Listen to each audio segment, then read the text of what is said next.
We're joined by the University of Michigan head coach Juwan Howard, along with Terrence Williams II and Namari Burnett. We'll start with an opening statement from Coach, then we'll go to questions for the student athletes. Coach? Well, I would like to give Penn State coaching staff and players credit they deserve. They came out with a game of intensity on the defensive end. And looking back to the first half, with the 11 turnovers that they caused, they was truly disruptive. Overall, I give our guys a lot of credit as well for the way how we defended on the defensive end, bringing that fight that we prepared for leading up to this evening. Unfortunately, we did not come out on the winning side, but I'm proud of every player that have been a part of this program this season, dealing with the adversity that we dealt with, to be able to come out and each and every night and give with everything that we've asked. So with that being said, we'll open up to questions for our players. If you have a question, please raise your hand. We'll get a mic to you. Questions for the student athletes? We'll start on the right-hand side in the third row. Terrence, your mid-range game was working for you all night. Did you happen to feel like you felt like a little bit of a hot streak, maybe a green light from Coach Howard? Yeah, he drew up a play for me when I got the and one mid-range, but prior to that I hit a couple, but like you said, I was just feeling it today in the mid-range area because that's where they were giving me. They were running me off the line, so I was just going to take what the defense gave me, and it happened to be the mid-range today, and they were falling. Other questions? Second row on the right-hand side, please. For either of you guys, Doug McDaniel was talking about how it feels like you guys have been out of sync since after the first couple games of the season. I'm curious if you guys can comment on that and just assess kind of what went wrong over the last third of the season. Namari? I remember losing to Long Beach State early in the year, and I think, winning that game kind of would have changed things, but it was, it's how the season went throughout the time, and it's obviously some things that we needed to fix, and it was a bunch of things that we could have fixed along the way, and it was overall just tough to go through that as a team, go through that adversity like Coach talked about, and overall it was just a tough season for sure. Left-hand side, third row. Terrence. Terrace and Will both had their arms around you there in that last time out. Can you just take us through some of those emotions of the game as a whole and, that moment? Yeah, we were hugging me, just saying thank you for everything. I spent, how many years I spent? I think 3 years with Will, 2 with T. Reed, and it was just thanking me for everything I've done for them, helping them become better each day. And it really hit home for me that I had that effect on people because I really didn't know I had that effect on people until they told me. But yeah, that's what it was. But it was a lot of emotions for me, just taking it all in the 4 years I put on this amazing blue. We'll go in the second row on the right. Yeah, for both you fellas, what is this team's culture and what is this team's MO? What is your identity of this program? Namari, go first. I believe the culture is to come in every day and put in maximum effort, doing it as a team, as a group, and it's really family oriented. Even though this season didn't go the way we wanted it to, we all were bought in, and I kind of said the other day, it sucks, but this group has been connected. It's the most connected, 8 and whatever, how many losses team that I've ever been a part of, and I don't regret any time spent with these guys. They're like brothers to me, and it sucks, and we all went through it together, and I feel like on the other side of it, we become stronger men and with higher character because of it. Terrence, anything you want to add? Yeah, Coach always talks about the culture being a family, and I think that's what we were this year. Y'all probably didn't see that on the court, but I feel like we were a family off the court. We were all in. We were disciplined each day. We had accountability each day in practice, and like I said, y'all just don't see it. But behind closed doors, I feel like our culture is good, and I feel like Coach Howard's doing a good job, and he's going to continue to do a good job. Trying to lead us young men to become better on the court and off the court. Time for two more for student athletes. We'll go third row on the left. You guys were down 11 at halftime, but came out really strong in the second half. What kind of was said at halftime? What do you think helped get that energy for you guys? Namari. I just think in the first half we had a slow offensive, just a slow offensive first half. And mixing that with getting some stops in the beginning of the second half like we were getting in the first half with our offensive game flowing and guys making shots. It was, a game of, the ball didn't go in the first half and it's due now. You're due for your next one. So T. Will came up and hit some big shots. T. Reed was working in the paint. Doug started to get things going. So that's what kind of got us going in the beginning of the second half. Time for one more for student athlete. If not, we'll send them back to the locker room. All right, you guys are good to leave. Thank you very much. We'll continue with questions for Coach Howard. We'll start in the third row on the aisle. Take that. Sure. That's yours. That's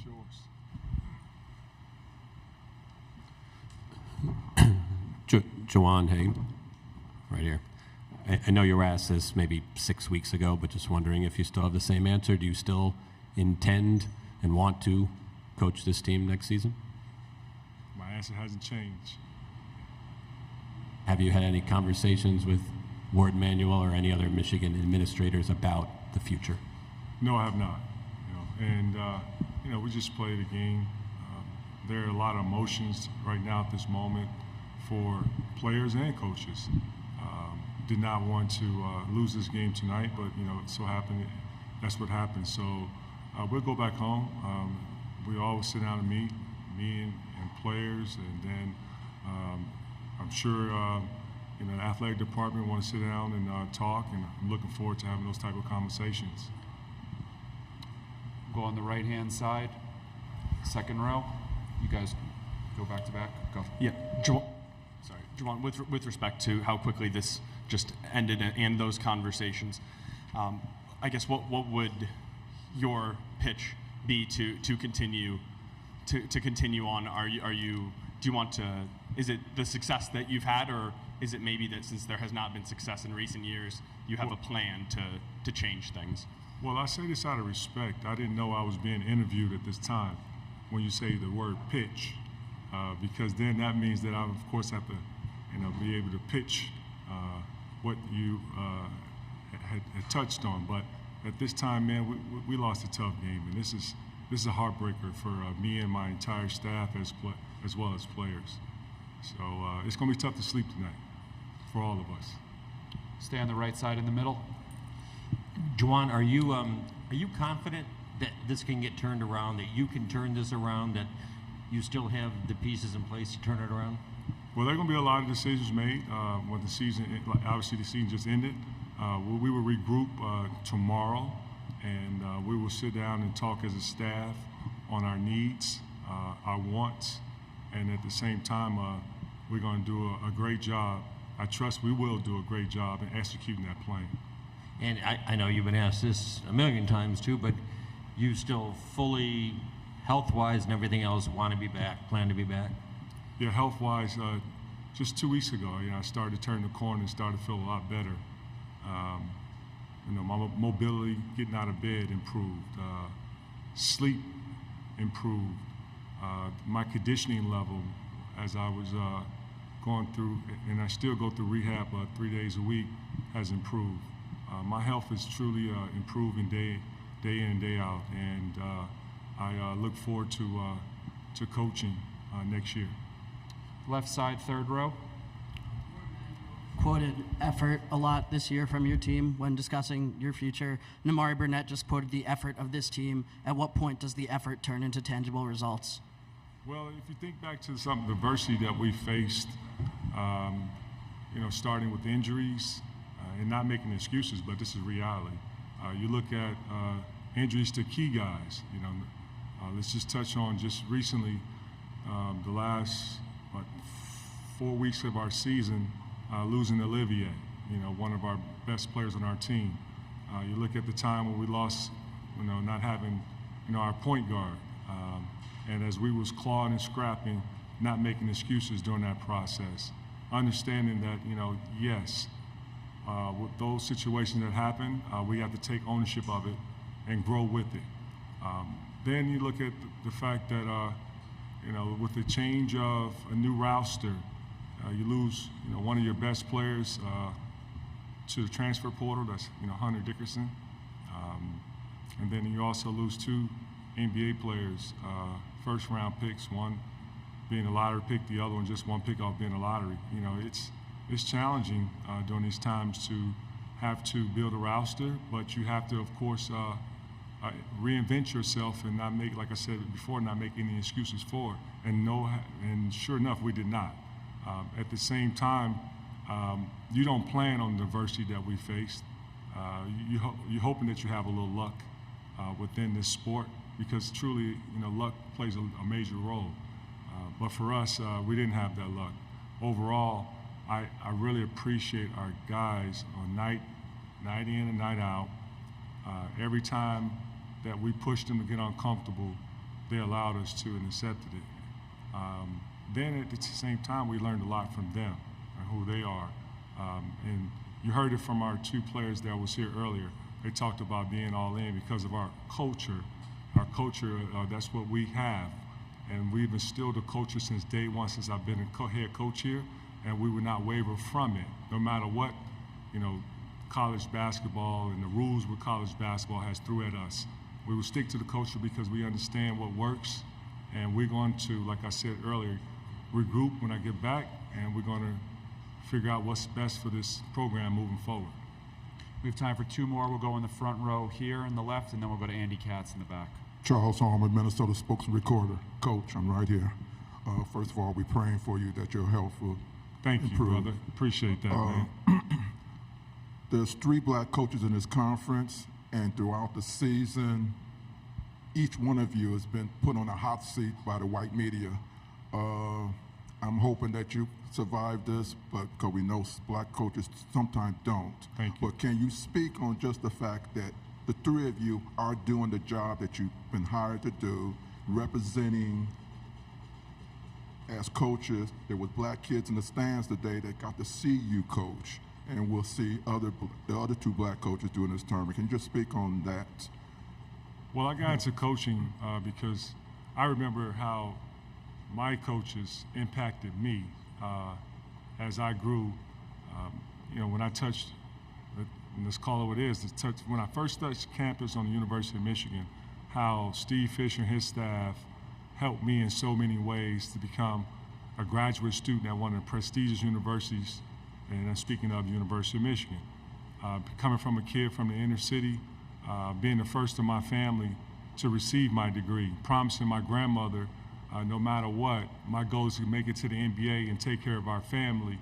But I promise you, I'm going to get my education to inspire my family members and also others that come from our community, that they can do the same thing.